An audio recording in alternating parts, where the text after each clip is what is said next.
Welcome to Future Histories. My name is Jan Groß, and it is my great pleasure to welcome Aaron Benanav in today's episode. Aaron is a postdoctoral researcher at Humboldt University in Berlin and author of the excellent book Automation and the Future of Work. Furthermore, Aaron recently published an article that can be understood as a contribution to the ongoing debate about planned economies. The article is called How to Make a Pencil and was published in Logic magazine. If you are a regular listener of Future Histories, then you will know that the question of planned economies features quite prominently within this podcast. So there are a couple of episodes that you will find in the show notes relating to the topic. Before we start, I would like to thank Lukas, Wilfried, Martin, and Anna for their kind donations, and I would like to welcome Troy as a Patreon of Future Histories. Thank you so much. This is really a great help. But now, please enjoy today's episode with Aaron Benanav.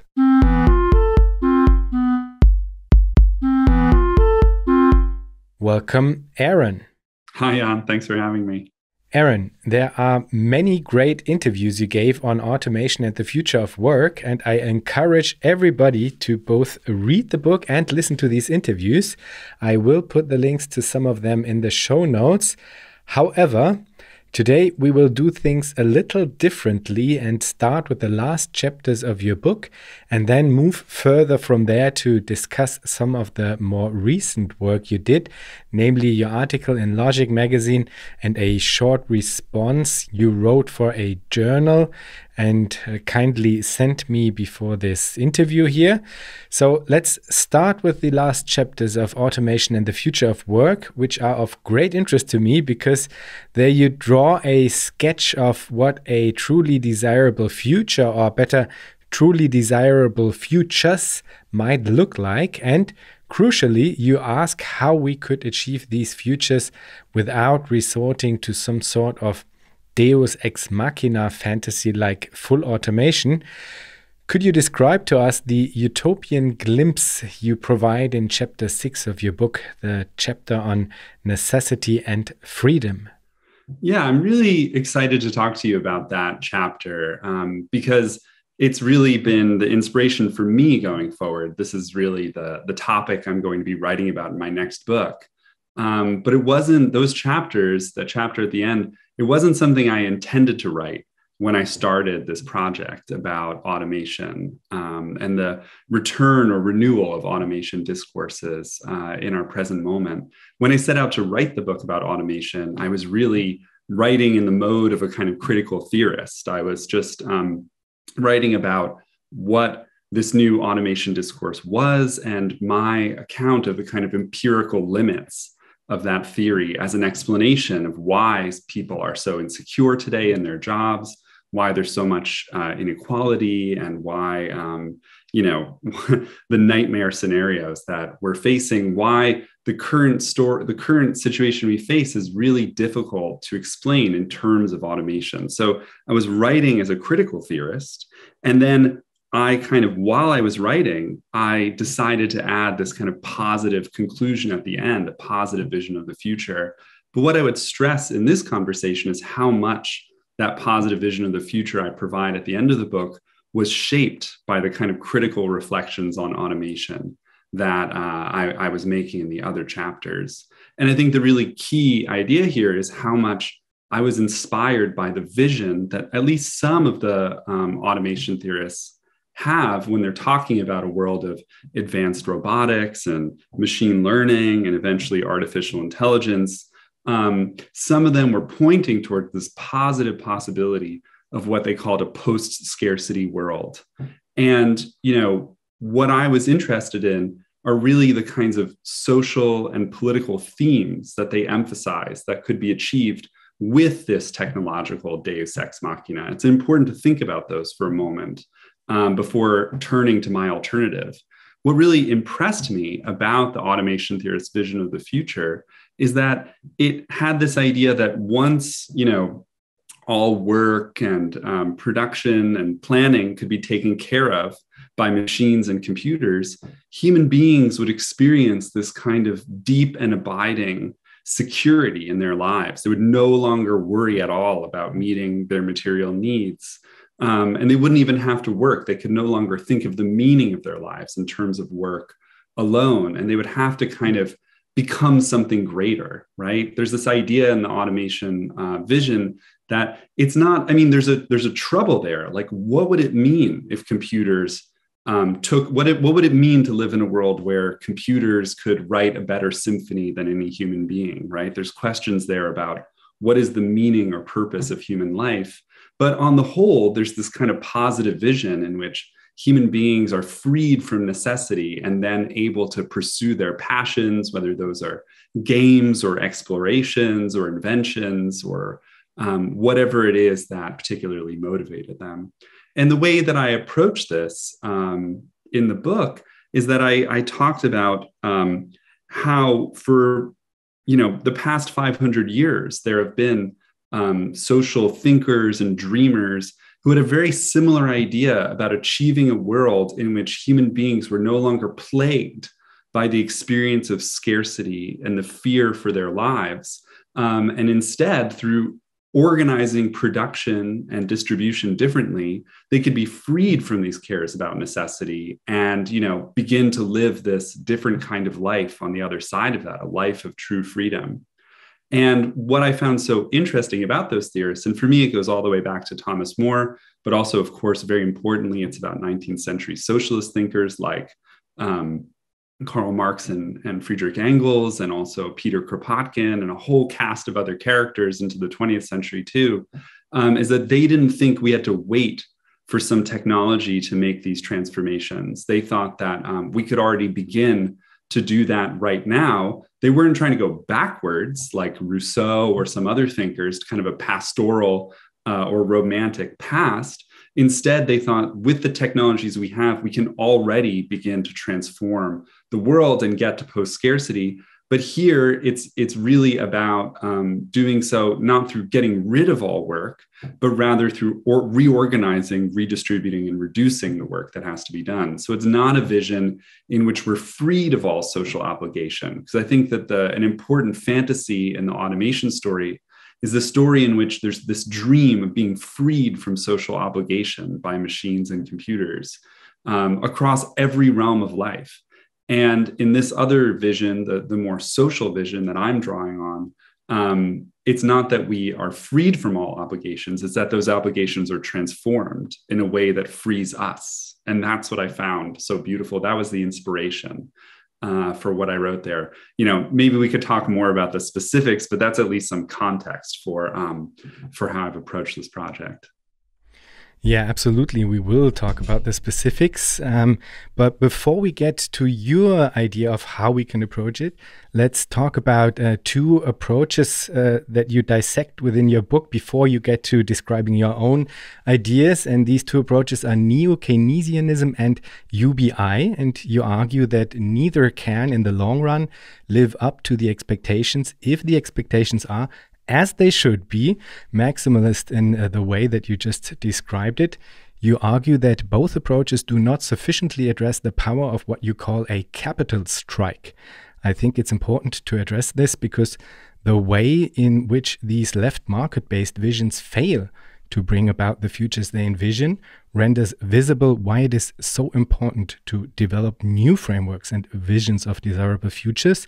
What is a capital strike, and why do both Neo-Keynesian frameworks and UBI-based proposals fail to address this core problem? That takes us in a very different direction from the kind of positive vision of the future. It's sort of about what's chaining us to the present, right? What keeps us locked into this world and its attendant insecurities, inequalities, and power imbalances. And I think there, one thing I would say kind of to keep us within the context of this conversation about the future is just to think back to the 80s and 90s, really the moment when the Soviet Union and the Eastern Bloc first seemed to be opening towards possible reforms. and then collapsed, right? And the moment of China's market reforms and so on. At that time, when people were considering what could a socialist future look like, they really felt the need to admit that markets seem to just be producing better outcomes than any efforts at planning. And, this was the 80s and 90s. This was a time when in the West, it seemed like markets had enabled this very dynamic shift to computers and digitalization, and that the Western economies had sort of come through deindustrialization and were sort of roaring forward, especially the United States, with like new investments and kind of picked up rates of growth. And so when people were thinking about what planning could be or what an alternative was to capitalism, they thought, well, capitalism is this dynamic system that generates high, persistent rates of growth, that allocates and reallocates, fixed resources and labor in this very efficient way. The world looks very different from where we stand now, 30 years after the fall, 32 years after the fall of the Berlin Wall. Capitalism turned out to be a system that actually led to a process that economists have called secular stagnation. Capitalist economies have grown at slower and slower paces. And as they've done so, they've generated kind of, an immense problem of financialization and its attendant kind of asset price inflation and frequent financial bubbles, and therefore also misallocations of resources. They've generated massive inequality, and they've generated not more resources to fund a welfare state, but actually persistent austerity and governments giving up a lot of protections on the environment and on workers. It's been a system that's been just totally unable as of yet to find a way out of the climate crisis. And to me, all of these things point to a really important feature of capitalism, and especially of late capitalism, but it's a persistent feature of capitalism in general that was sort of understudied in a way in these debates about planning, at least in the recent period. And that is this idea of the capital strike.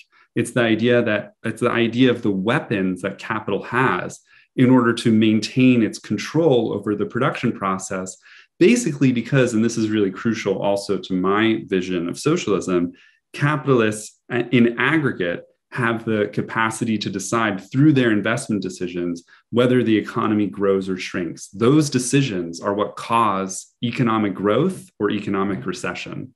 And when capitalists feel that there is a kind of poor business environment, that the outlook for investment is poor, they threaten to disinvest from the economy. They threaten to not invest, and they do invest less. They hold their money in financial forms, and that causes stagnation. It also causes governments to try to do everything they can to satisfy capitalists, to try to recreate a positive business environment. And really, since the 80s, everything we've been hearing and all of these kind of nationalist and revanchist politics are all about the idea of restoring the rate of growth, restoring a golden age that existed before. And that's fundamentally about the way that politics is subservient to capital and to this to capitalist weapon of the capital strike. It's very interesting in the present moment that under conditions of stagnation for a decade followed by the pandemic, we're starting to see more of an interest in public investment. And I think that points to a different path, something that's way more interesting and politically relevant than what we've seen for the past 10 or even longer period of time. Because what we've seen so far, to return to your question, is precisely either proposals for basic income and various kinds of neo-Keynesian proposals. And maybe I'll start with the basic income one, because I think that it's in a way easier to deal with. In a lot of ways, there's a larger story here. Basic income comes out of a kind of neoclassical economic framework and perspective in which the idea is that, no one can judge what you need. Like no one should have any say about what you need. You as an individual should just get this income to improve your life. And there's something very positive to me about that. Like basic income shares with me and with, a whole range of people, this idea that, benefits should be universal. We live in a wealthy society. No one should ever experience poverty. And also, the idea that getting people out of poverty, giving them this abiding sense of security, is an incredibly important goal for humanity, not just in any individual country, but for the world. The problem is that because the basic income program is really a distributional program, it doesn't touch the engine of growth of society. And in that sense, from the kind of, even though there's a lot of specific differences about basic income, from an overall perspective, it's just another welfare program. It's just another, and from the right wing, basic income is an idea about replacing the existing welfare state with cash payouts. From the left, it's a more expensive program because it would be built on top of the existing welfare state. But whatever it is, it's just a transformation in the form of the welfare state. And my argument is that we've been experiencing decades of stagnation, and the threat of this capital strike, the threat of capital disinvestment has been used to push for austerity over and over again. And it remains to be seen whether we re-enter a period of austerity now, when and if the pandemic ever kind of calms down. But my view is that basic income, because it's a purely distributional program, it doesn't touch the engine of growth. It doesn't touch the organization of production.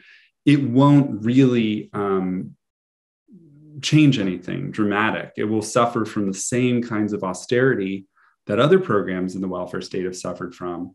And as a result, it will tend to remain at a very low level, and it won't really provide people with the lasting security that they need. There's a lot of other problems with basic income, but that's sort of one of the crucial ones.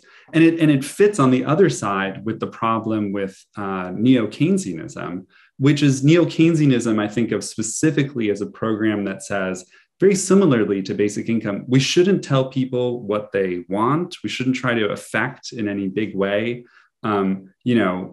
collectively what society is able to provide. We should leave these choices up to individuals and firms. The neo-Keynesian perspective is to say we should just stimulate demand and use that to kind of ease structural transformations in the economy. And people think of the Keynesian era as having been this earlier era of the 50s to the 70s.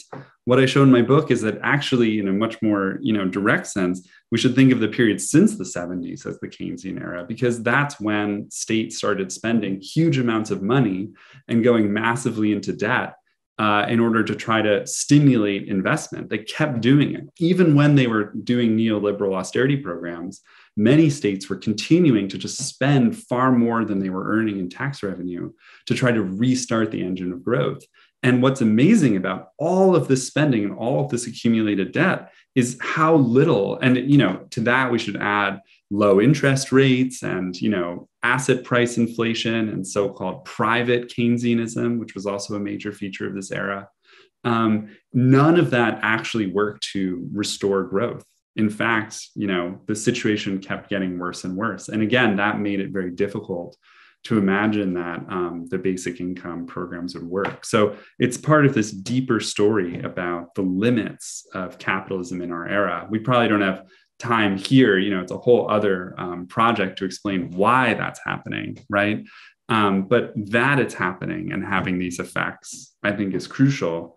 And also that, under these conditions, states are now beginning to consider the idea of a much more muscular public investment program, which I think is actually something different, but faces the potential for a much stronger response on the part of capital, because a real public investment program would threaten capital's control over the investment function. And that's why I think already, we've seen a massive amount of pushback against any kind of increase in public investment today. But that's another story.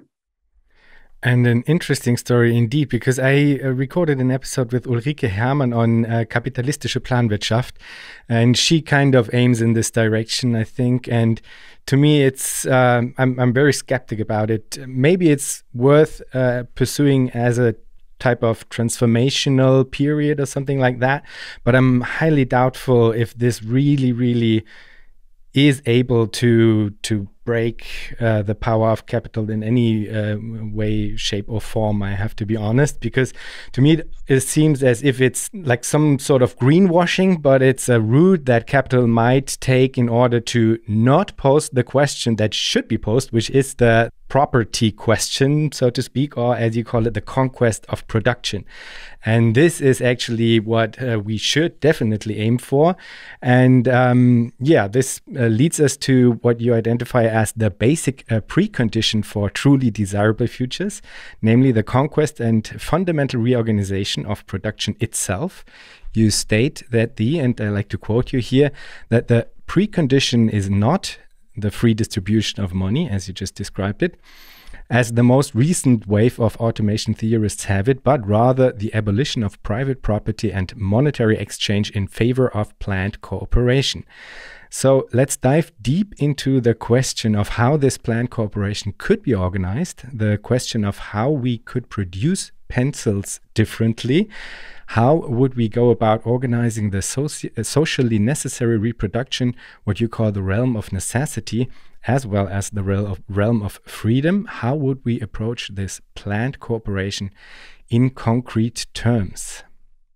I think that, there's a real link between what you were just talking about, the capitalist planned economy and the question that you just asked, because I guess in my view, when we think about Keynes and the more radical side of Keynes's thought, which I think is a very interesting and worthwhile topic to investigate, I think you're right that the goal he had was basically to keep the structures of society more or less the same, but to find a way to transform how investment was carried out in a way that would promote kind of permanent full employment and meeting people's needs to a greater extent. But his vision was one in which, you could kind of keep all of the social, structural, and power differential features of society more or less in place. And that meant having a technocratic economy with very few people really involved in making decisions, and most people being sort of, pawns in that process with very little say in what they do. And I guess part of the claim I want to make is that what is essential here is to really meet people's needs and to recognize that really meeting their needs is already to dramatically transform power relations in society. It's so fundamental to the way our society works that the vast majority of people are deeply insecure in their lives. And that's what makes it possible to exploit them. That is to say, in a kind of capitalist language, to employ them profitably.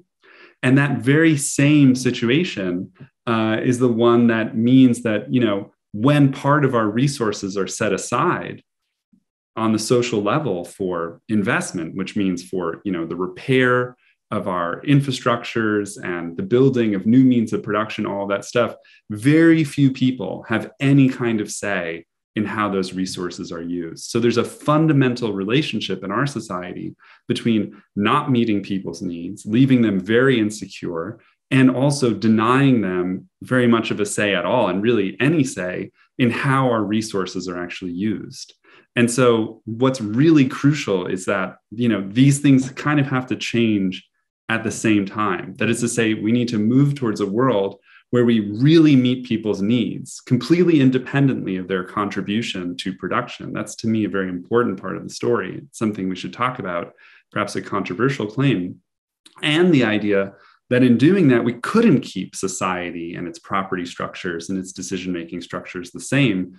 We would have to, and we would want to, of course, transform them so that people collectively have much more of a say in how resources are used to meet people's needs. So those two sides, when I say to the conquest of production, in a way, we could break it up into these different pieces. One is transforming the production system we have so that it actually meets people's needs. It guarantees them this good quality of life that frees them from scarcity and opens up their worlds in a different way. In order to do that, we would have to actually change what work looks like in a way that makes the work that people do more satisfying. We obviously live in a world where most people only go to work because they have to. There's a small minority of people who enjoy their work, but it's a small professional class for the most part.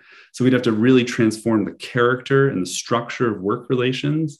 And then the third thing that's absolutely essential to both meeting people's needs and reorganizing work is transforming how investment takes place and disconnecting investment. We mostly think of investment as a financial process. We think of investment in the form of they invest in these firms and then the owners receive some income as a result of that.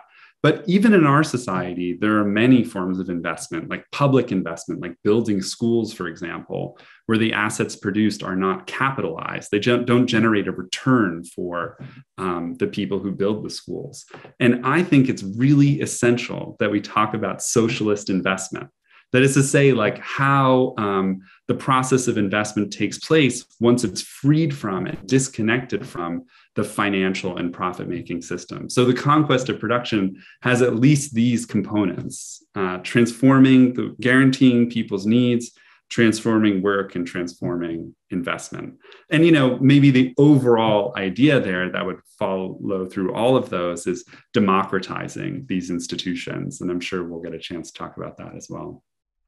Absolutely, we will. But let's maybe, since you highlighted and since it seems to be very important for the proposal that you try to sketch, let's maybe start with the question of investment. So how would this be organized? How would we all be able to bring in our ideas into what investment is a good investment? How would the many different positions that there will be organized in a way that is still somehow efficient, not in the sense that the economists use it mostly today, but in the sense that it will bring about results that are to all of our benefit. So is there a type of institutional setup or certain logics at place that you could describe to us? Yeah. And, in my view, this is the key question. I think that when people have talked about planning, they focused far too much on what I and others would call static planning. That is to say, we're producing this many, feet of, or what do you use here? Meters, sorry, European mode. We're producing this many meters of, steel tubing, and how are we going to distribute or allocate the steel tubing across firms? That's a static allocation question. What I'm interested in, and what I think is the primary question, is the dynamic question. That's to say, should we increase our capacity to produce the steel tubing? Should we pour more resources and labor into, our ability to produce steel tubing, or something else, like schools and hospitals and, I don't know, phones or whatever else it is that people might want? To my mind, the way society is organized today is really a snapshot. It's the consequence of these big decisions about investment that were made in the past. And the shape of our future is also about the investment decisions that we make today. And, I'll say there's a few different things to say about that. One is that, I think that the key to thinking about what socialism is that it's a break with the profit-based accumulation system. And I think this goes all the way back to Marx's critique of the Gotha program. But, we can think about it in a variety of different ways. The key idea here is that in a capitalist society, the way that society changes over time is that these gaps open up between, just put it in a Marxist term, like price and value. And that makes, that creates differential profit rates. And that's what capitalists are looking for. They're looking for opportunities to make profit. And that's where they push their resources. And that's how society, resources are then reallocated and society is dynamically transforming over time. In a capitalist economy, that means that the kind of soul or core condition for investment is profit making. it's really like costs versus, sales. It's like, how much more can we make than what we have to spend?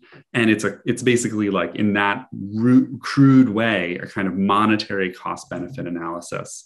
That leaves so much on the table. There are so many facets of life and so many things that people care about that just don't get included in that metric, and or can only be included in a very partial way within it. Now, the big one here that people talk about is, of course, like environmental externalities. And we could talk about that in more detail. But I'm interested in a whole range of other ways or other aspects of society that aren't included here. So, for example, like, improving worker satisfaction can only appear to capitalists to be a cost of production. It's not an independent goal of production. Improving kind of like, there are all of these underserved areas in society that have not, where there haven't been jobs for a long time, where the infrastructure is very poor. Operating in those places isn't a benefit, to society in a capitalist world. It's just another cost, and so on. And you could go down the list. So I think that the key to a socialist investment project is that we would take these multiple criteria as ends in themselves. So efficiency would, of course, remain a major concern for socialists, but so would work satisfaction, ecological sustainability, the justice and reparations for past injustices with regard to like the location of schools, hospitals, work, and so on.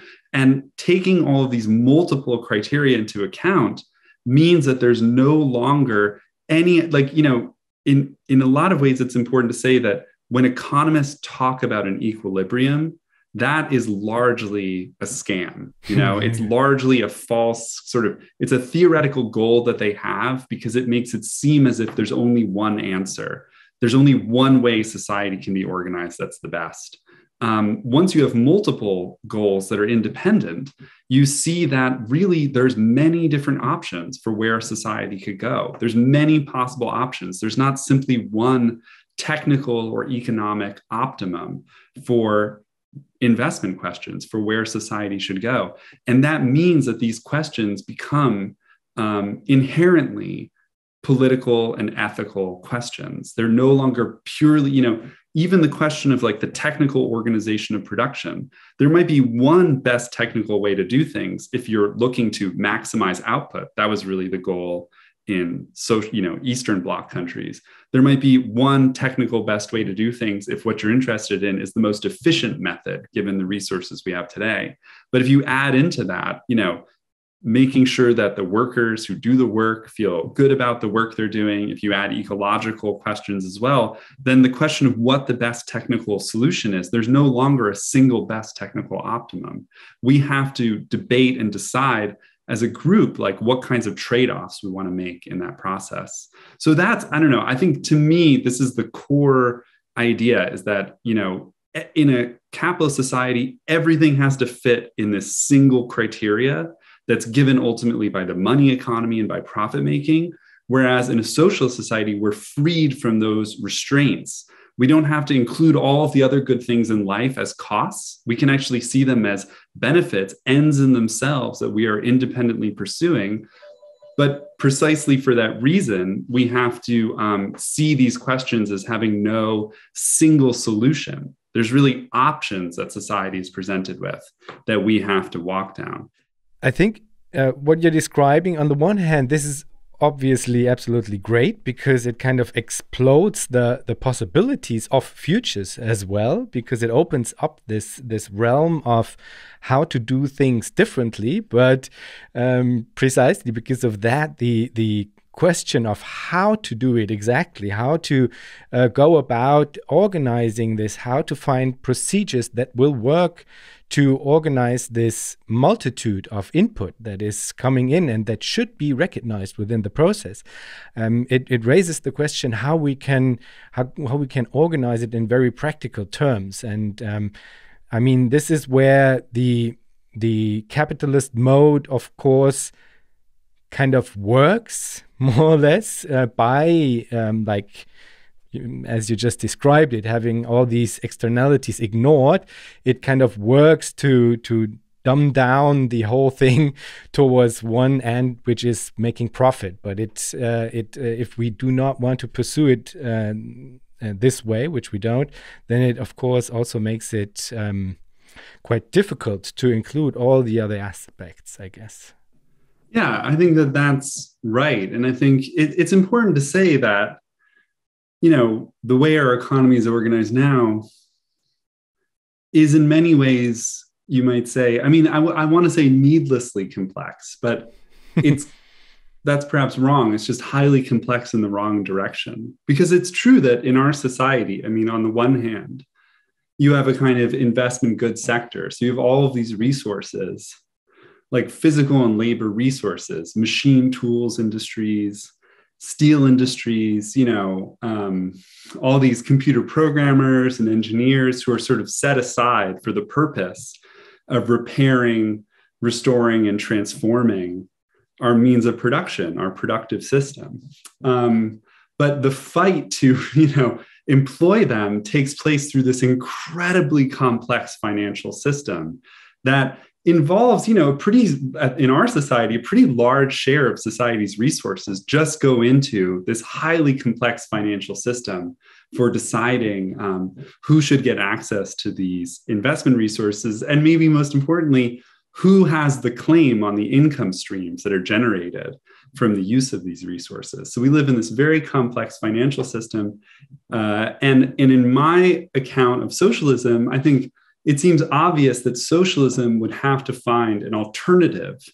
Hayek calls it, he talks about the market as a discovery process and really claims that only a non-dialogical system, only a kind of, a system where the information is being transmitted through the market can actually undertake this work.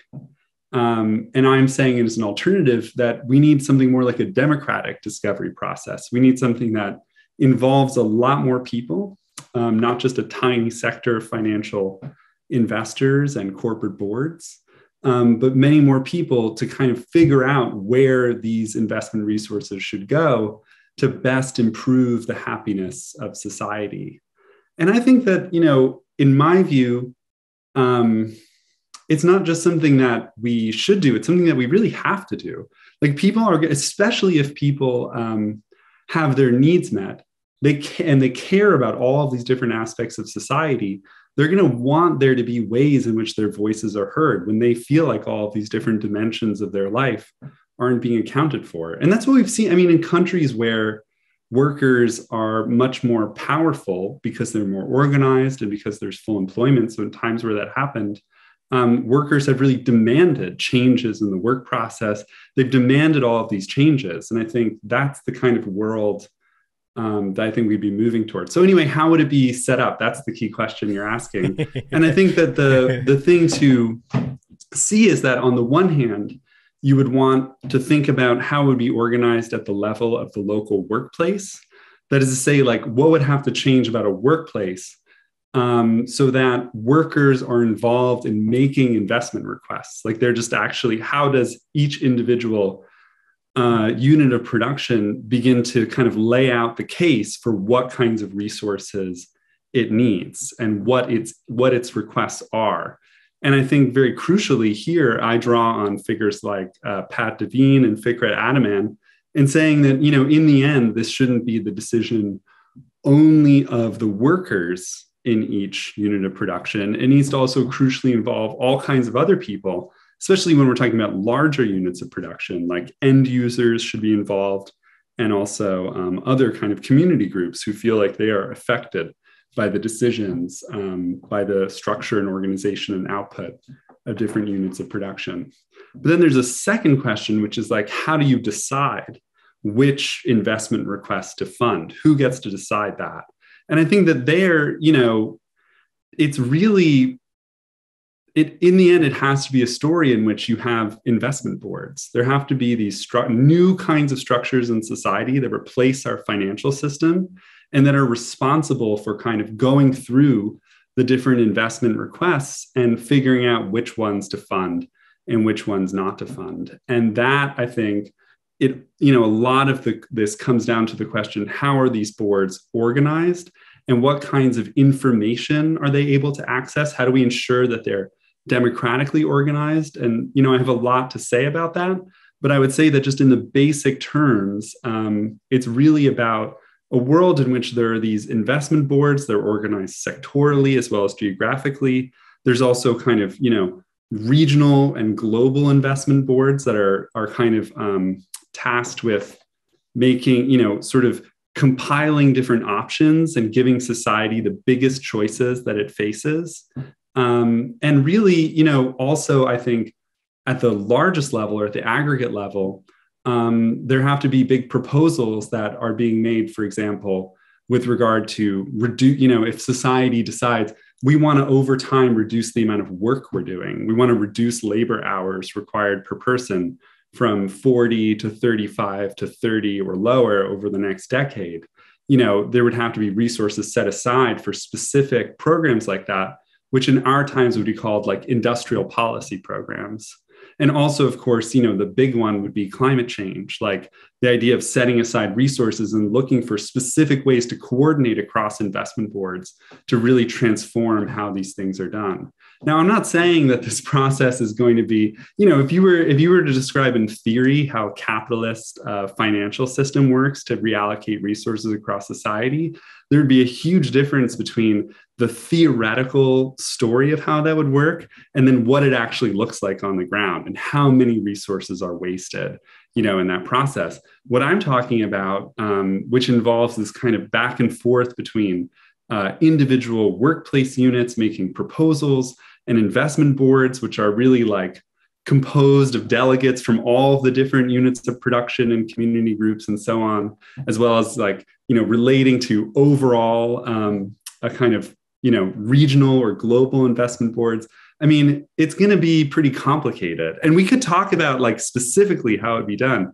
And I think, yeah, of course, it will generate a lot of, debates and problems. In my vision of socialism is not one in which we're overcoming conflicts. It's one in which we are kind of bringing those out and making them political, and in which, political conflicts persist over time and, generate different possibilities about how society should be organized. But my view is that, this sort of what would inevitably be a kind of ramshackle, hulking way for society to move forward would over time generate a world in which people were substantially happier because many of the things that they care about would actually be priorities in how society's resources are used. And over time, that would, within, I think, I would say within like 25 to 50 years, it would dramatically transform the very basic infrastructures of society, how people's needs are met. The most important needs people have would actually float to the surface and become the ones that society focuses on. And over time, actually, there'd be less need for investment. And over time, there'd actually be less for these investment boards to do once this very, chaotic period of transformation unfolds through one or two generations. So I'm not like a utopian in the sense that I think, here's this way of doing things that would be incredibly efficient and suddenly would resolve all problems. It's more like, how can we, frail and conflicted and problematic people sort of like shrug our way towards a world that actually meets our needs, and in which, I think the most crucial thing in which, the meeting of our needs sort of fades into the background conditions of our life, and humanity emerges from that like just renewed and transformed and able to kind of like really live in a world that meets their needs and that allows them to pursue their passions in a really in a new and fascinating way. So that's the sell.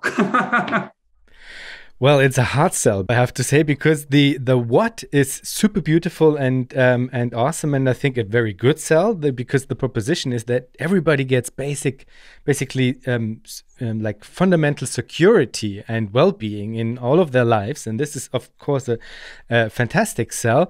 But the how is really, really, really, really hard to say, I would say, because you touched on the aspect of narrative in terms of if we look at capitalism and if we would be honest about the narrative, then it would be very, very different from what capitalists pretend, But still, the in terms of storyline, it's of course a very also quick sell, because you say, okay, we have this orientation towards profit. This is the best way to organize things in an efficient way. Finished. That's it. That's the storyline. And it's a storyline that is easy to sell, not in the sense that most of the people might actually believe it or might really think that it's complex enough to describe what reality really looks like. But it's a very quick understanding of a basic rationale of organizing things. And on this level, I think it's pretty important to develop some kind of narrative approach towards what you want to sell on the what side, and that it's important to develop some kind of narrative approach towards the how question as well. That is a better sell, because ultimately we would have to gain people's minds and hearts, and for that they will not join into this idea and project, so to speak, if the proposition on the how to do things is, okay, we will have to drug ourselves through this long period of chaos. And I don't mean it in the sense that I do not believe it to be true, what you're stating in terms of it always is and needs to be a political process. This is absolutely right, and you're absolutely right on these terms. I just think that there needs to be a different type of narrative that is not dishonest, but more sexy, that needs to be woven around it, I guess. Yeah. Well, I think that that's not hard to do in a way. I think that, I'm really trying to think about how institutionally it would work. And I think that's a very difficult question. I think the way to, sell this is not as hard as it seems in a certain way, because I think that the story of capitalism in the 20th century is really that dynamic growth was through planning, and that the benefit of planning is there's a few really big benefits to planning.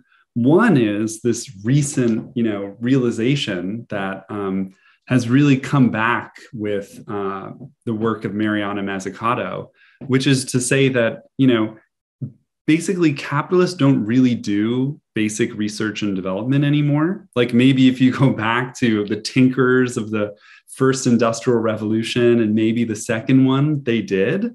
But as the production system has become this massive industrial technical complex in which, universities and research institutions are as important as anything else in determining what our long-term production possibilities are, most of that research and development has taken place through the state, through public investment, right? So a world that I'm talking about would be a world in which much more of that, right, would be in evidence. A lot more of the basic research that has to be done would actually happen. It would happen in a very different way because it would be rational rather than in the service of business. But then also in terms of actual implementation, there are a lot of things about the Soviet Union that were a mess, but the thing they discovered there was the possibility of coordinated long-term planning. And when we look at, how did East Asia develop so quickly across all of those societies, they were learning those lessons about long-term coordinated dynamic planning. So there are massive, as it were, efficiency gains and long-term growth potential gains that come from planning.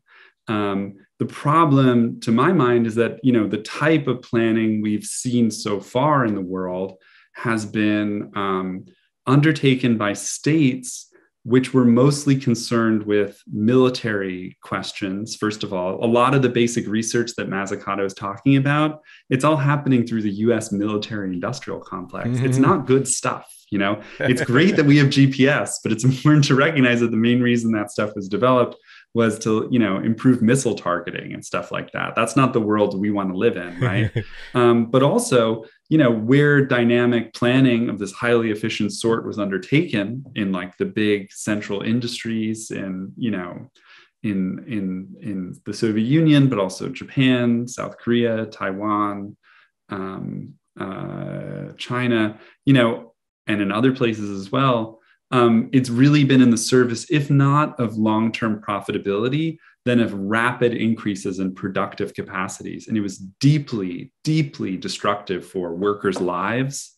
These were basically societies where a lot of the work is run in a kind of military barracks style, and a world in which, basically like large parts of the world's massively polluting activities were redirected towards these high growth areas. And that was because they had such a tight control over, technocratic control over what happened that people were exposed to all of these harmful chemicals, and the earth was, just a lot of areas were destroyed. So we want the potential of radical transformation and open possibilities that come with planning, but we want that to be deeply democratic. Like, we want it to serve the actual needs people have. I mean, it's so weird to say we should live in a world where we use our investment resources in a way that best promotes human happiness. That's what we should actually be aiming at. And I think when you study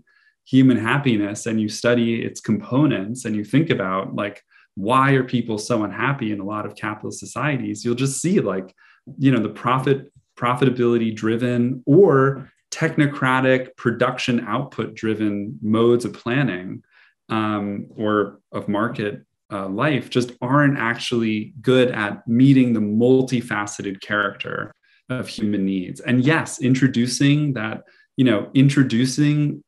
dimension of the additional criteria that actually need to be met to make people happy will make for a more complex, democratic, and ramshackle process. But again, I think, that will actually lead to a better world. I want to live in a world where, we actually feel like we are giving our productive resources to the next generations in a way that is actually giving them a gift, something important, something that we've spent a lot of time making this productive apparatus actually good for promoting human happiness. And that people should feel proud of that. And I think it's a real sign of the world we live in that the younger generations feel like they've inherited a gigantic mess of problems and that their lives are likely to be substantially worse in many ways than the generations that came before them. I don't think that, unless you're willing to participate both in the real dynamic potentials of long-term planning, but also the conflicts, right, involved in that, we're not going to get to that world where we actually can pass something on that we're really proud of. And I think, people want to be proud. But yeah, anyway, there's a lot to say about the contemporary politics of nostalgia and how backward looking it is rather than forward looking. So that's not the world that I want to live in. I don't know. Does that sound a little bit better? Well, yes. I mean, it definitely sounds better in the sense that the general idea of democratic planning, I think this is a great sell. So I would absolutely agree that this is precisely on the point that you mentioned in your last words, on the point of regaining some sense of hope. And precisely in this regard, it is a very, very, very great and good sell. I think it's more on the side of exploding quantity of negotiation, and you call it ramshackliness, and on this side where it gets kind of difficult to make it a good sell. And I think what needs to be done is to develop a better idea of which processes could be applied in order to achieve this negotiations that need to take place in a way that is, again, to our well-being, and that it is organized in a way that is actually pleasant and not a drudgery. Again, I think it would be good to to kind of have some sketches of how this democratic negotiation could take place in a fashion that is actually empowering and positive and not like a huge waste of time, to be a bit polemic, you know? Yeah, I mean, I have two things to say about that. One is that I think that the mistake of the past was to not distinguish between investment decisions that are the decisions that transform the shape of our productive apparatus over time, and, you know, all of the kind of static allocation decisions that are like, you know, which of these train car making units should get the steel tubing kind of questions. Those are like static allocation questions. And I think that we should really think about how to organize those without democratic negotiation. So I'm saying that we should reserve democratic negotiation for the most important decisions society has to make. And it's really important to point out that, you know, in today's, not in China, you know, investment accounts for half of GDP. So half of activity is investment. But in most, you know, sort of in the large core capitalist countries, you know, at best, investment accounts for about 15% of GDP. So we're talking about having intense democratic negotiations, you know, with these layered forms and so on, only for a very small share of the total activity that goes on in this economy, the most important activity, the transformative activity. I think that's really crucial. So that's really important. And then you might ask the question, well, how is this non-negotiated activity going to take place? I think that's a very important question. But the other thing I would say is that, you know, in the debates of the past, there was this idea that the only two options were central planning and a market society. And anytime people looked at the kind of third term of a democratically organized planning apparatus, they said, look, this takes too much time. This is too much negotiation and so on. And I think, again, one of the key solutions to that is to say, no. What we're negotiating about are these world-shaping decisions, not all decisions.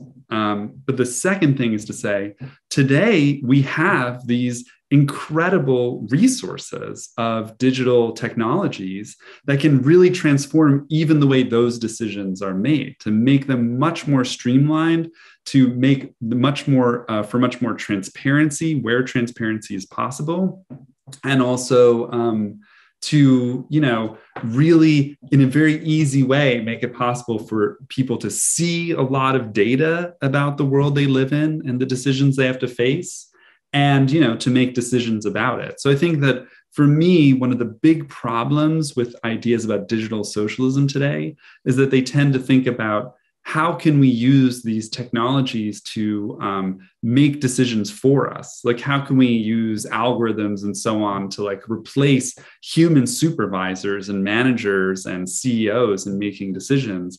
Whereas to me, that really misses the point. The point is, how can we actually use these technologies to achieve a more complex form of negotiation, but exactly in a way you're talking about, to streamline the process. So yeah, those are two really crucial points I would make about why this form of, you know, actually a more complex society that I'm describing doesn't lead to an explosion of negotiations. Because no, I don't think anyone wants to live in a world like that. And how would these big decisions actually be made? I mean, this could include a variety of approaches, and that's why I would like to couple it to a more general question, which would be, what is democracy to you? Or what does it actually mean if we say we need to find ways in order to decide about these like large infrastructural investments democratically? Because this could, of course, mean a whole lot of different things. Some just think it's majority voting. Others are hopefully a bit more complex than that. I'm always interested also in the lot as some kind of additional mechanism to use, but it could mean so much different things. And I would be interested in what you think, how to approach these questions. I do not already have a image in my mind of how you would like to approach these large investment questions and how we all would be able to be involved in a meaningful way? Yeah, I think that that's a really crucial question. And I think that in a lot of ways, the tradition I've been drawn to is a tradition of a kind of associational socialism that comes out of, guild socialism and a variety, maybe councilism, but is really differentiated by the idea that a socialist society would need to develop a rich associational culture. And that doesn't only mean associations of workers in each production unit, but really rich associations, for example, of the places where, research is happening, where training is happening, for different types of skilled workers. So something like producer associations, associations of people who are, whether this is something of the time, I think there's all these really interesting questions of what would be different kinds of producer groups, but you can imagine, associations of cleaners, associations of, teachers, of engineers, all of these different groups, not just organized by workplace, but in a way as the keepers of a part of the technical knowledge of society. I think that, to me, the Hayek critique, which says that all the knowledge that we need to run society can't ever be contained in one head or even a small number of heads, that's actually really important. And it's a pushback against some of the directions that computer or algorithmic socialists want to go in. The world I'm talking about is a world where we actually trust and respect and dignify all of the different kinds of knowledges that go into making up our world, and without which we couldn't have the world we live in. And many of those forms of knowledges are not dignified in our world, right? We don't think, we refer to all of these different people who care for children or who clean, buildings and houses as if they were unskilled and undignified in their work. In my view, all of this work would have to be dignified, and it would have to be, the people involved in all of these different kind of skilled activities, including those currently labeled unskilled, would have to play a real role in making decisions about how society is organized. So we have, on the one hand, people engaged in actual production units. We have associations of producers who are the keepers of the joint stock of technical knowledge of society. And we also have all kinds of civic associations. I think part of why we want to live in a world of free time, a world where people have a lot more free time, is so that people have time to pursue their passions and whatever it is individually that gives them meaning in their lives. But I think a lot of the things that give people meaning will lead them to kind of clump together into all different kinds of voluntary civic associations for all different kinds of purposes, whether it's playing chess or researching, all different kinds of questions, or, dance groups or groups aimed at justice and reparations for past injustice. And that all of these different associations that make up social life would have to be involved in this planning process. So there's a directly democratic component that's our participation as individuals and maybe using a lottery system. In the end, I think it's going to be a melange, and it's going to be culturally different in different societies. But I think the thing I would stress that's different is the idea that the extent to which the democratic discovery process actually works, the extent to which investment decisions actually lead to greater happiness, depends a lot on the vitality and kind of interconnectedness of this rich associational life of a socialist society. And the question is, how do these different associations and producer organizations and investment boards, how do they interact to kind of make decisions about what the best, what are the next best ways to use our resources to make people happy? And I think there's some principle of subsidiarity that I think you maybe were indicating, not just plebiscites in which everyone is involved in making the decisions, but rather that, on a first pass, decisions should be made by those who are most affected by them. And again, I don't think that that's something where we can just say in a technical way, these are the people who really need to have the most say in this decision. I think it's a political question. If people are, if there's an industrial process that's generating a lot of noise or pollution of some kind, and there's a local community group that says, hey, we're really affected by what they're doing here, they should be able to fight for inclusion in the investment decisions of that board. So, or of that production unit. And so it's to me, the crucial missing point in a lot of this is the rich associational life that I think is crucial for a socialist society, both in terms of freedom, just free activity, but also like political activity and ensuring that, people's voices are actually heard. And also for organizing, in a deep way, how production takes place. I'm less willing to kind of give you an exact account of what are the proportions of people in production units versus producer associations versus civic associations. How should these be arrayed, and should they be by lottery? Should they be delegates? Should they be representatives? I think that those are ultimately questions for people to experiment and figure out. I also think people could do research on it and try to make really big proposals now, but all I have for you at the moment is a kind of sketch, and really emphasizing that I think too often when people talk about socialism, they only think about individuals and coordinating mechanisms, and they don't think about all of the intermediary bodies and associations that actually go between those things and empower individuals and organize them and kind of actually make it possible to undertake the real debates that lead to people getting what they want. I also think there's a lot of problems with associational life. There's a lot of reasons why people turn to direct democracy. But yeah, that's all kind of a larger story, but that's at least an initial sketch.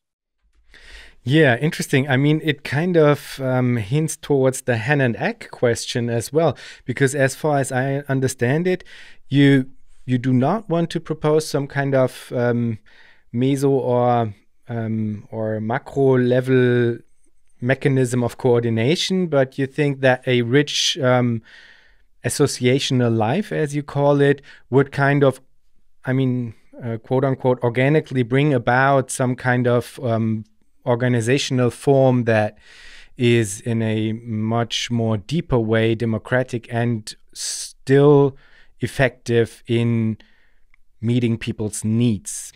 I should say, the one caveat I'd make there is I'm not saying somehow these associations will just make the decisions. I'm saying that you would need to have very clear rules about who's on investment boards and how those investment boards are making decisions and how those decisions can be appealed. There'd have to be very clear institutional structures.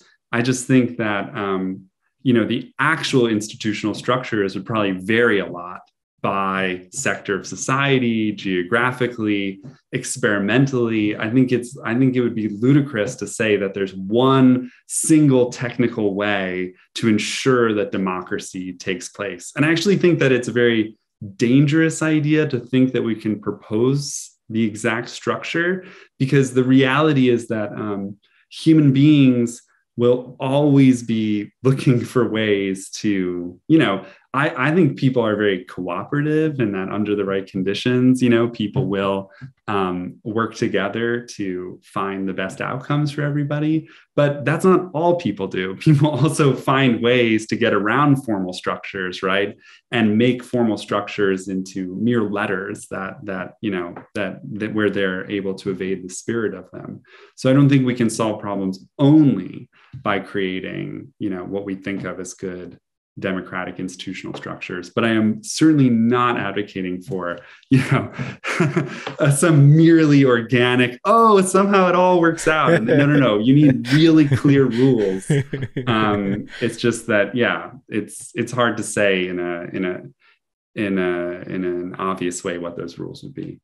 Yeah. Okay. Great. That's a good addition, actually. It's good that you mentioned that, because I mean that's of course what I was trying to push you towards, some statements that try to pin down at least some of these rules, maybe in terms of how the investment boards would actually function or come about, or stuff like that. I mean, there could be a rough sketch of how these things might be approached, without saying that they should definitely be approached like that. But I think it's still helpful to engage in this kind of thinking without the hypocrisy of believing that this will be the one best and only way. Of course, I'm always favoring approaches which acknowledge that, as you do, just to make that clear, I'm always favoring approaches that acknowledge that you need actually both of it, like some prefigurative way of approaching this learning, this living, this practice, and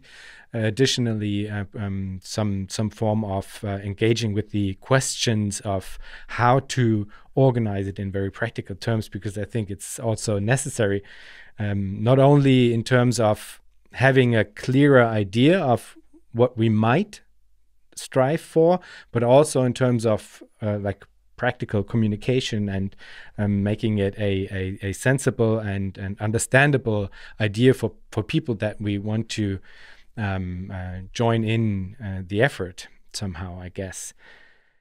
Yeah, I mean, let me say, like, I think that the example that and again, I mean, I'm in the midway of thinking about these things, so I'm not ready yet to. I think that I could imagine having a much clearer and more exciting version of the story, but I'm definitely talking to you about it in the midpoint of thinking about it.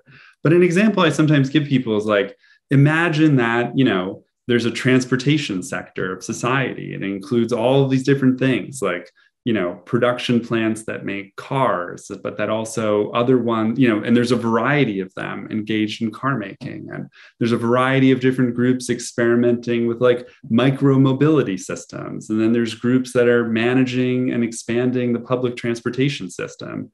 And, you could imagine a situation in which there's a lot of demand for cars. Like people really want to individuals want to order more, personal automobiles to drive in, and that and the car producers can show, like, look, there's a really strong demand for our product, like we're running at the limits of our productive capacities, we really want to expand this production. And in a capitalist society, that would mean that like the equivalent of that would be that like car production would be very profitable. The stocks of car companies would be rising, and suddenly car companies would have access to all of this additional funding, and they would start building all of these production plants and promising, we're going to make green cars this time, and like all this kind of stuff. And that, I think, any system that just has a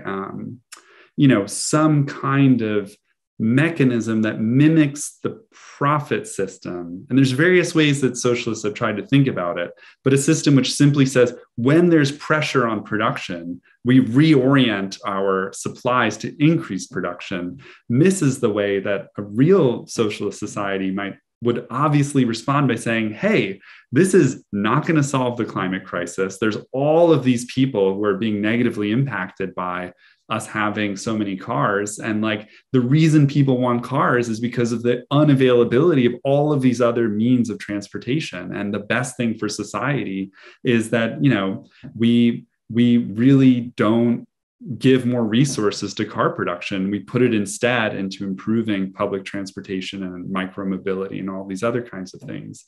And, coordinating that kind of investment against the ways that, it adds another layer to the problem that on the one hand, you have individuals trying to live their lives given the options available to them and saying, the public transportation system currently sucks or it's breaking down. Like, I need a car to live my life. That's what's leading people to want more cars. But then from this social perspective, being able to take that information and say, okay, we can study these problems and we can try to find alternative temporary solutions and long-term solutions to the transportation problem that are more ecologically sustainable, that are more socially sustainable, and so on. And I'm just saying those decisions will have to be made in a holistic, but also conflictual way. There's going to be, I don't believe we should be so naive as to think that, like, just because people live in a socialist society, they will say, like, oh, well, we shouldn't do these things that are going to harm 2 generations down the road in terms of ecological consequences. I think there's going to be debates about those things, right? And so it matters who's on these boards. Like, how are the boards being filled? Partially by, let's say, I don't know, in some random way, like a third of the population of the boards would be delegates from all of the different production units involved in transportation. A third of them would be sort of like groups that represent a certain kind of technical knowledge drawn from producer associations that are involved in transportation and climate and all of these kinds of questions. And a third of them would be end users and civic society groups. They'd be looking at this problem of, like, how are we requesting resources for transportation? How are these coming up, bottom up from the producer units? Them talking about the stress on their productive capacities, what they need more of. How are we aggregating and visualizing and interpreting this information coming from the units?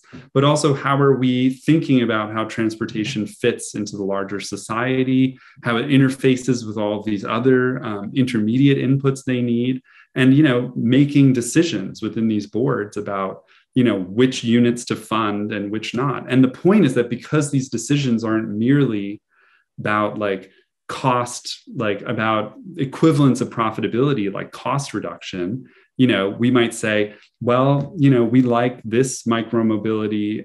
We're going to fund them because they're serving society in a variety of ways. They're ensuring their production is ecologically sustainable. They're, figuring out ways to, like, improve the satisfaction of workers in these units, and the units that are selling, that are, have higher demand for their product, because they're willing to cut all these corners and they're generating all these problems, they're not automatically going to get more resources because they're producing at a cheaper, they're producing a product that uses fewer resources. There's going to be decisions that are going to be made that are going to be holistic about, which particular units, like, get resources to expand, and also, the shape of reallocation of resources across different sectors of production and society, because those decisions are being made holistically and in this multi-criteria way. It, like, frees producer units and, producer associations and civil associations to think in a much more expansive way about how to use our resources to meet our many-sided needs. It actually allows all of the different, like, positive knowledges that are coming from the bottom up and that are coming from research groups to, like, filter into and transform production in a way that's impossible in the kind of in a market society where, ultimately driving down costs relative to the prices you're able to charge is what's driving, is what's determining what the incentives for people. It's what accesses their motivations, and it's what provides information to society, and it's what transforms what actually happens. I don't know if that's, like, a little bit more specific, but, I think it's, I don't know, still working on it. Yeah, I mean, I'm absolutely sold on like, most of it in the sense of that I think it's an absolutely great proposition that you put out there in terms of what we might achieve and what is there to gain, because there's so much to gain. And I think this is a really, really strong part in the way that you talk about it. For me, it's still a little difficult to imagine a way of how these different associations really are coordinating between each other on the macro, on the micro level and the meso level. And I mean, it's just a huge task to think about this. And I think it's actually not possible to have definite answers. And I think you're correct to to point out that this is something that needs to be tried in experiments, tested and understood and learned and stuff like that. So I think that's something where we can leave it with at this point and kind of go with the very, very like energizing and positive elements within these ideas that you have. And one of them is this preposition that there are, as I understand it, universal basic services no matter what. So there is none of this, let me be frank, bullshit of like you have some kind of Arbeitszeitkonto. I don't know the English word for that, but I mean there are quite some proposals, socialist proposals, where you actually end up with some kind of Lohnarbeit, some kind of work that you are forced to do at the threat of not having an existence. And I mean, I really do not understand how anybody can go forward and put a proposal out there which has this still as a nucleus of how to approach things. And I was very pleased to hear and read that you seem to approach it very differently and go forward and state that, of course, everybody has a home, everybody has transportation, health, something to eat, clothing, and all of this, because we do have this abundance, and it's more about how we should share it in a way that is good for everybody and good for the environment as well. And that's the actual question, and not how we should be petty about this person has worked less than me and stuff like that. So maybe you could sketch how you advocate for something like this universal basic services that are unconditional, as I understand it, and maybe how this is related to an instinct many people might have in a capitalist society, that there needs to be some kind of compulsion to work to make things happen, which I highly doubt. Yeah, I think that's a really interesting question. And I think for me, where I started to think about it is the idea of like, the money motivator, which is precisely what we're talking about. The idea that people won't work unless they are working under the threat of starvation. And, there's a kind of positive, not positive in the sense of a good idea, but just, there's an idea of a kind of positive prescription that comes with that negative threat, which is the idea that the more you pay people, the better work they'll do, right? And that's what I was very interested in research on this idea of pay for performance, that you get better work out of people the more you pay them. And it seems so obvious within a capitalist society that must be true. And there's in fact like a whole field of research of efficiency wages, like there's so much research based on the idea that, what motivates people to work is how much money you pay them. And what these researchers find, which I think is very provocative and which socialists need to pay a lot more attention to, is that it's just not true that people do better work the more you pay them. And this has been a big issue in places like, all of these Google and, the big tech companies where the workers that they employ, really, they have no trouble getting another job. It's very hard to have any oversight over the work they're doing. It's so technically complex and integrated with all the other work people are doing. These big tech companies really need to understand how to motivate people. And these companies themselves come up against the limits of this idea of money motivation, especially when the workers that they are employing are not so affected by scarcity. They're not really worried that if they don't work, they're not going to have a home and so on. And what all of these researchers show is like basically that the key to motivation is really that like for these highly paid workers is that once their fear of not meeting their needs fades into the background, what really matters is their experience of the work. Like, how much autonomy they have in carrying out their work process. And there's all of these fascinating studies that are precisely about reducing the amount of time people spend in meetings. So it's really about, and I think that that's something socialists should learn from, because I think the idea that socialism is about people in workplaces having a lot of meetings is really destructive. And this research about, actually getting people out of meetings and creating a world that actually has more responsibility and trust for individuals is actually very important, and something that socialists should draw from too. But anyway, there's a theory of autonomy there. There's an account of competence or skills, that people like to use their skills and, kind of refine their skills over time and get better at things. And the third thing is that people want to feel a sense of purpose in their work. They want to feel not like there's something that their work is important in ways that they don't understand, but to really understand why their work matters. And I guess that in my view, obviously a world where we meet everyone's needs is a world in which some people are just not going to work, and those people are called like lazy or scroungers or whatever. I think it's interesting to think about what's going on with people for whom that's the case, and we can talk about that. But for most people, the reality is that we can transform work in a way that actually makes it more satisfying for people. And the results of this research is not about the idea that work should become play. And I think that is this very false idea that socialists have kind of labored under, that attractive work means playful work. I don't think that that's true. I think attractive work is meaningful work, where people have a lot of autonomy and feel like that they are actually useful, that their skills that they've developed actually allow them to do something that, that other people can't do.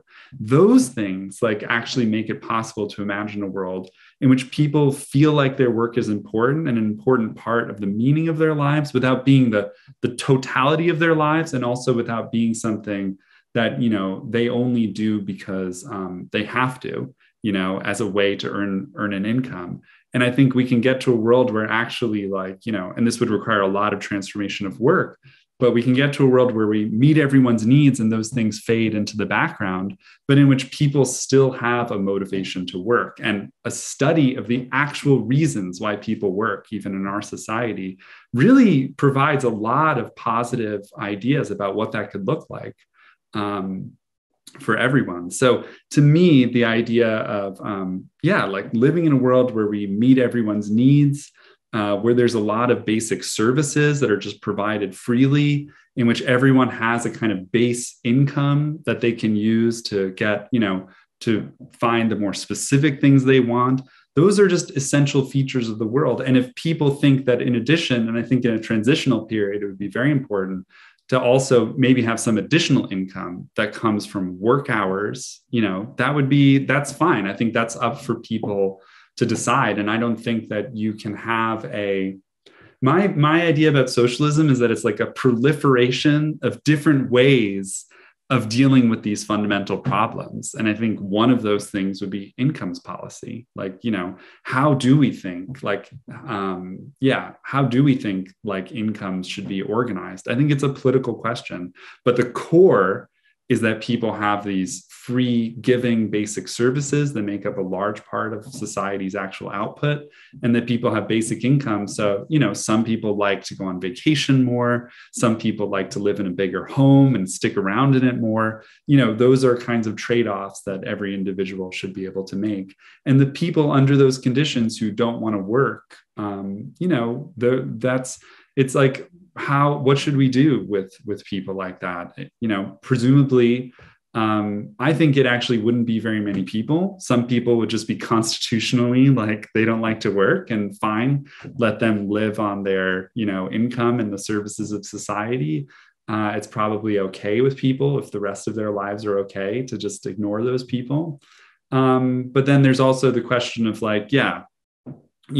how I think a lot of people who wouldn't want to work in that scenario are actually people who are, they're depressed. There's all kinds of things that happen to people in their lives that require them to withdraw for a time from society and just be free to kind of redevelop their engagement with the world. And I think that the freedom for grief, depression, self-transformation, those are actually going to be really fundamental parts of what it means to live in a socialist society. Like one of the worst things about our world to me is that, people lose people they love, to disease or, and other ways of loss, and they experience grief. And our society doesn't really give people the time to recover from that and reinvent themselves and transform and re-engage with the world.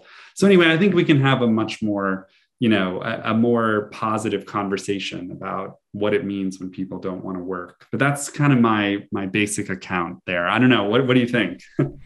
No, I love it. I love it. And I think I have to kind of step back at least a little from my little rant there in my question, because I would totally agree that it's important to try out different ways. It's a precondition that it should always be possible that somebody does not want to work and still gets all of these unconditional basic services that you are talking about. I think this is for me a precondition for all of this. But then going from there, I think it might be totally reasonable and interesting to try out different ways of, for example, how long one has to work in order to receive some additional income or not. I mean, if there are certainly jobs that are more pleasant than others, and it would be somewhat reasonable to say, okay, if it's a really, really pleasant job and I am a whatever musician or anything, or a doctor, which is really can be a very meaningful job, then I will simply work longer than the person that is cleaning the toilets, for example, to have a stark comparison there. And that is not to say that cleaning the toilets cannot also be a meaningful job. but still, I think that there might be a sensible way to find different mechanisms to use in order to organize these questions.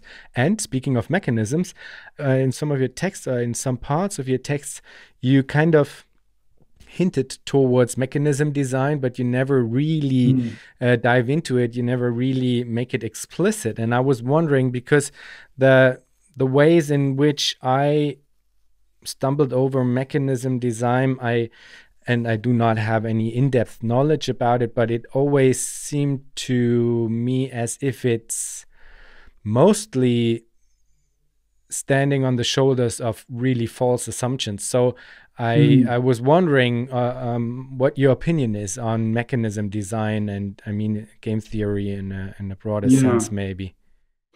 I guess that in my view, something that's really essential is to recognize that, some of the things that we've been talking about, to kind of draw them together, that,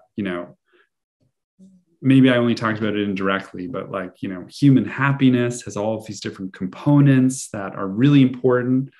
Socialists have tended to focus a little too much on like, material goods and services and not on all of the other parts of what go into making people happy. And I think that's really important to think about. Happiness having these multiple aspects, some of which are material, some of which are social and personal. Work motivation is also multiple. People work in order to gain access to income that they need to or that they could use to get more stuff. Maybe in different kinds of socialist societies, that would be part of it as well. But people are also motivated by all these other things, right? By, these kinds of intrinsic motivations to like find meaning in their lives, to, use skills they have and to show their worth and so on. But then also that in order to take into account the multiple ends that people have, investment would have to be organized very differently. And I think for me, all of these things point to this kind of multi-criteria sense of the world, the way that the world and our needs and desires and possibilities are more complex than can one fit into money. requires, we mentioned this earlier, like the abolition of money as a general equivalent. That doesn't mean that I'm saying we should go into a world where there's no measure, there's no number, we're abolishing all of that stuff. It actually means a world with a different set of organizing quantitative indicators, and also, the ways that those are used to allocate resources and make decisions and so on. But what I want to get at is that for me, it's really important to separate the kind of the sort of accounting system that gives people access to the things they need to live from the accounting system that internally organizes the production of goods and services. I think separating those and having multiple, as it were, kind of tokens that have different functions, a kind of consumption token and production tokens, that's really important to me, because it's only when we separate those that we actually gain access to the vast variety of ends that people have personally, the different social and political ends of society, and the different kind of motivations that people can have for work. That separation and the breakdown of that monetary equivalent is the crucial thing that allows us to play and expand on all of these different possibilities. So when I think of mechanism design, I'm really thinking of the organization of the production token system. And I think, one thing about mechanism design is this idea of how do we get people to provide information rather than holding it close to their chest? How are we going to solve this problem that in the end, we need to know things that it's beneficial for people sometimes to hide, and they're trying to imagine different ways of organizing markets or auctions to have this kind of quality. But I think, to me, what's special about it, what differentiates the time we live in from the past, is that, in the time of Adam Smith, really people thought of markets as this natural institution that had one way of organizing it. And over time, through Marx, but then really into the 20th century now, especially with digital technologies, I think people recognize that, organizing auction, all of these different ways of organizing non-dialogic types of processes for allocating resources, they can be designed. We can design those mechanisms and shape them in different ways. And to me, in my essay on algorithms and protocols, that's what I was thinking about all the different ways of designing those systems, and also of, experimentally looking at the systems that we design and then transforming them over time. I think that there's a lot of potential there. And I think that a lot of allocation should be organized in a way that involves these production tokens that people are trading in something that, could look like a market or an auction and have different forms. But crucially, it's not linked to the amount of income that people are personally receiving. It's actually trying to use these tokens to generate a situation in which producer groups can make rational decisions about which inputs they want to try to go for, and also kind of can see what their sort of relative bargaining power is against other associations. So, hospitals should have a certain ability to kind of edge other producers out of the way in their demand for the kind of fundamental inputs that they need to make, medical equipment or something like that.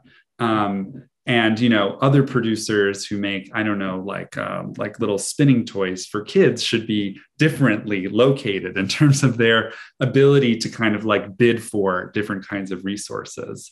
So I think that we can imagine, and that to me, again, it's very important. So there's a theory there of the abolition of money and the separation out of these different components of money that frees us to access all these different aspects of human possibility, and the design of, mechanisms, market-like, auction, whatever they look like, that kind of makes it possible for a lot of static allocation questions to be organized in an efficient way that can be that we could term rational, and that people can sort of say what's fair and unfair in how that allocation takes place. Then it also frees our time for the most important questions to be solved via this democratic, investment board dynamic planning process, if that makes sense. So that's how, in my view, the mechanism design stuff fits in. It's not specifically what the mechanism design people say, it's the general idea that now with the tools that we have, especially digital tools, we can design these kinds of games or allocation protocols that operate in a kind of simple way and rational way that are not like the markets we have in a capitalist society, and that organize information and incentives differently. That's only a brief introduction to that, though, because it's a complicated question. Nice. And I'm very much looking forward to hearing more about it, because this is some form of concreteness that concreteness towards possible procedures and protocols that you provide. And I think, as I said before, this might be important to at least put out some kind of approach that might work towards these questions of static allocation, as you call it. Okay, so I think we do have an idea of this multi-criteria democratic planning that you are trying to describe. And I guess many of our listeners will have thought at some point, how do we get there? So the question of transformation is, of course, a huge one, but I really like the way that you end your book, Automation and the Future of Work, because you really strongly emphasize that this is, of course, a political project and not a merely technocratic one, and that we will need movements, that we will need the power of movements to make some form of democratic planning possible. And I think it was a really strong finish that you have there in your book. And I'd actually just simply like to quote you here and then hear your thoughts on how this transformation could actually be approached. And this is a quote, actually the end words from your book.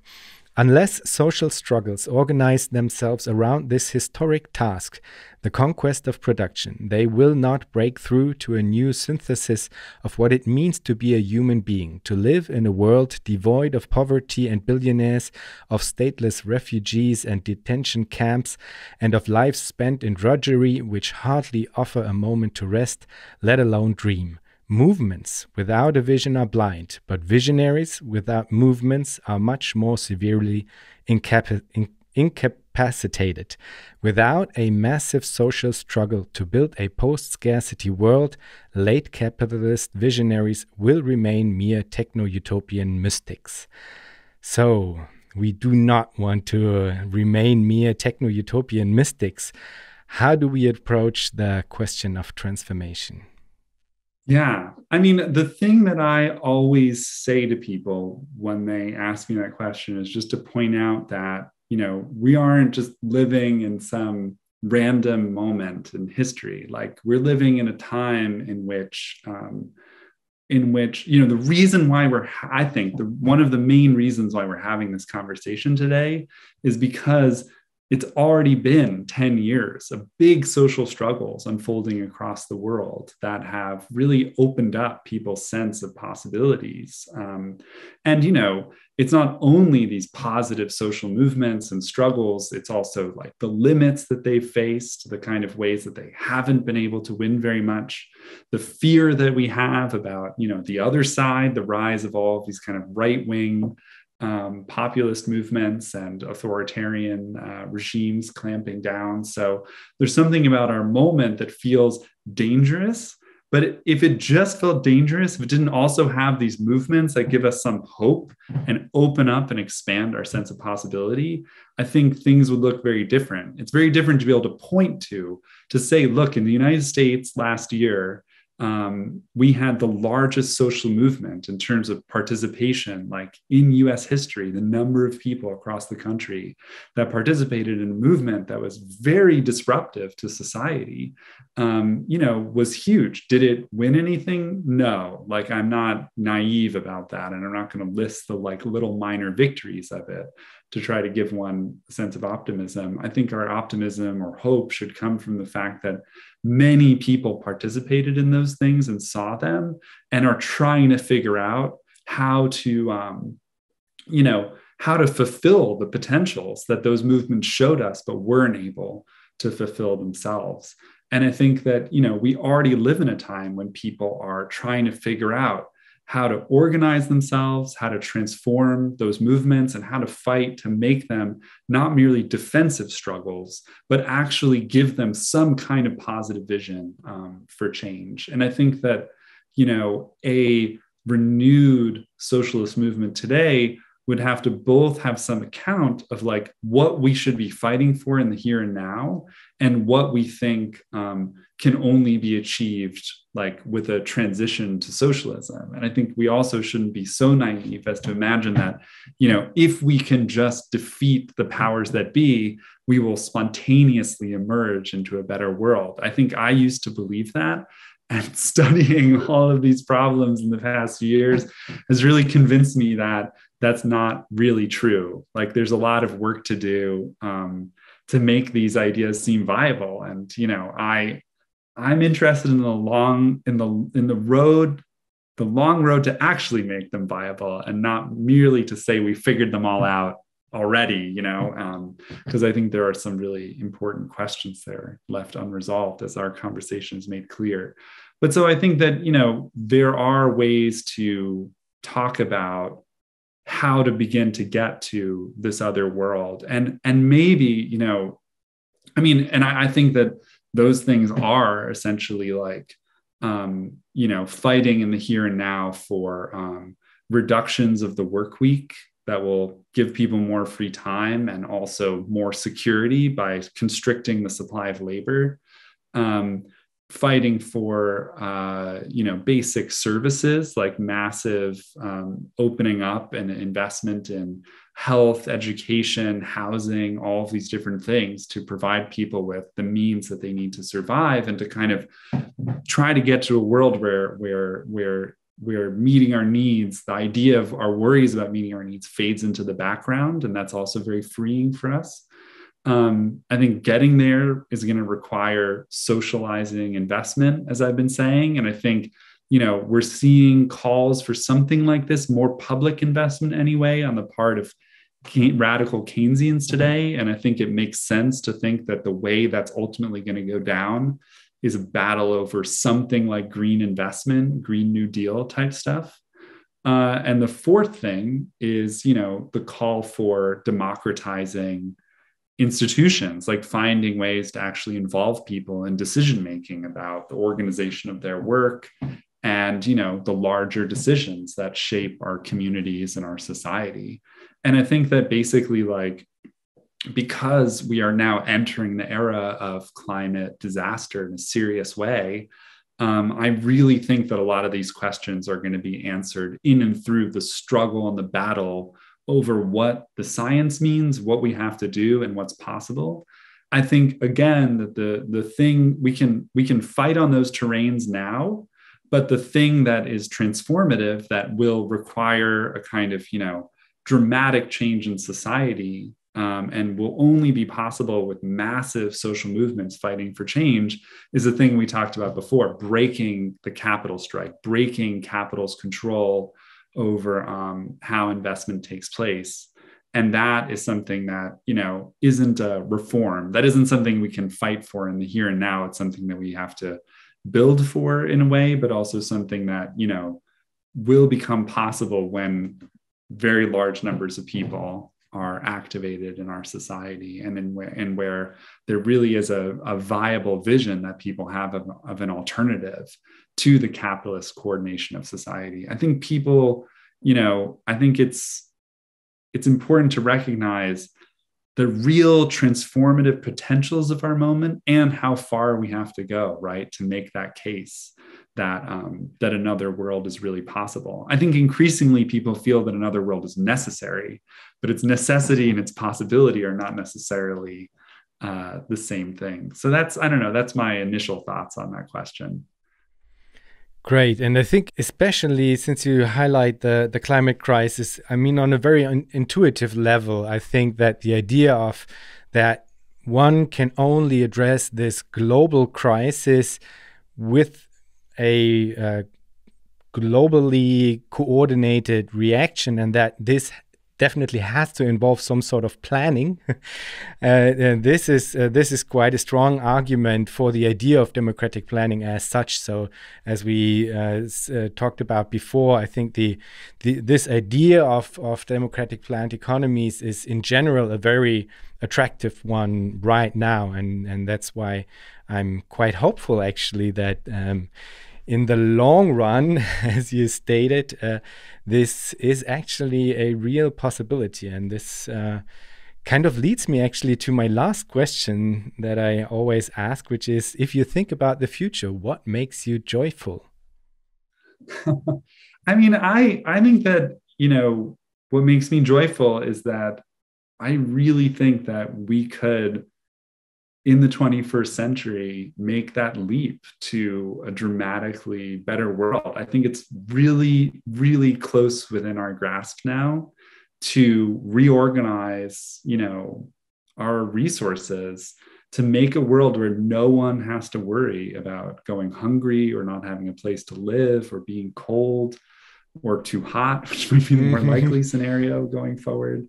Or, won't have access to means of transportation, communication, so on, like social connection. I think we can get to that world. And I think the relief that people experience from not needing anymore in that way, it will just be such a dramatic transformation in human cultural evolution. It will really propel us forward to a dramatically different world. And I just think that when we think about socialism and we think about its possibilities, I just think that, to me, that's where people should start. They should start from that idea of really the end of dispossession and, insecurity, and think about, how much that will open people's worlds and how much more people will then want to shape the world that they live in.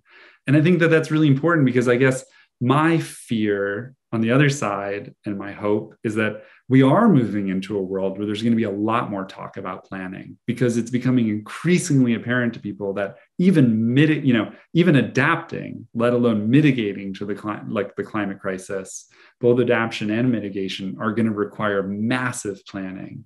The refugee crisis is going to be a massive question of planning, of housing construction, and so on. But the danger is that planning takes a form that's deeply technocratic and authoritarian. I think that's where things are kind of heading now. And that's why, I put my hope in the way that the politicization of the planning question, coupled to a moment in which people actually feel like, they've seen social movements, they feel the potential of organizing and banding together to transform society, that we can actually get to a democratic planning society that actually does meet people's needs in a real way, and that would be the only way to really meet people's needs. I think that we can get there. And I think, I don't know, I'm so much more, maybe my ideas are a little muddled at the moment, but, I'm so optimistic that this thing can be achieved, and that and that a real push in that direction might actually happen in our lifetimes, and that it needs to happen, but it also could happen. And that's something really, that gives me a lot of hope and joy as well. Fantastic. Aaron, thank you so much for taking the time and being part of Future Histories. Thank you so much for having me. It's a great conversation.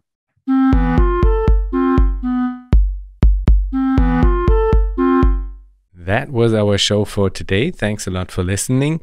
If you want to support Future Histories, you can do so on Patreon. For this, visit patreon.com/futurehistories, or you can simply tell a friend that you liked the show and that he, she, or they might like it as well. Thanks a lot, and hear you in 2 weeks.